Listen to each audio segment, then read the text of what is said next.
कर्म बंधन क्या है? नमस्कार।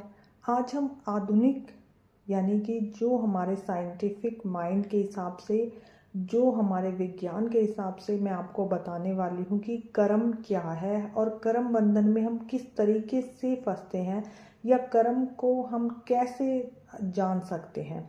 तो कर्म क्या होता है? जैसे हम बार बार किसी काम को करते हैं और हम अपने दिमाग में बार बार वही बात चलाते रहते हैं दिमाग में, तो वो बात हमारी अवचेतन मन में चली जाती है, यानी सबकॉन्शियस माइंड में चली जाती है। जब कोई बात हमारे सबकॉन्शियस माइंड में चली जाती है तो चेतन मन का यानी कॉन्शियस माइंड का काम वहाँ ख़त्म हो जाता है। इसका मतलब कॉन्शियस माइंड का काम ख़त्म हो गया या ना हमारा कंट्रोल ख़त्म हो गया। और जब हमारा कंट्रोल ख़त्म हो गया तो वो कर्म अपने आप ऑटोमेटिकली होते चले जाते हैं।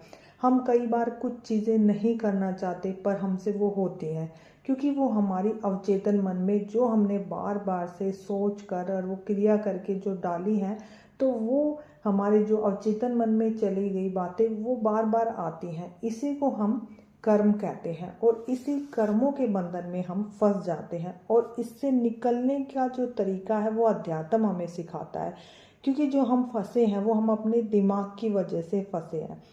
तो अध्यात्म हमारे उस अवचेतन मन में जो बातें होती हैं उनको ख़त्म करने का, उन्हें चेंज करने का तरीका है। तो उसी को जब हम चेंज करते हैं तो हम अपने जो हमारे वर्तमान प्रेजेंट जो लाइफ है उसमें भी इम्प्रूवमेंट आ पाती है। इसलिए हम अध्यात्म को इतना महत्व देते हैं, क्योंकि वो हमारे माइंड पर, हमारे अवचेतन मन पर काम करती है।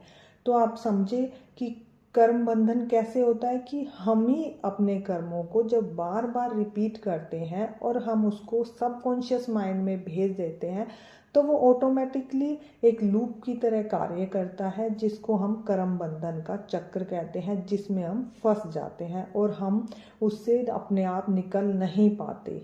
हरे कृष्णा। अगर आपको वीडियो पसंद आए तो प्लीज़ लाइक एंड सब्सक्राइब।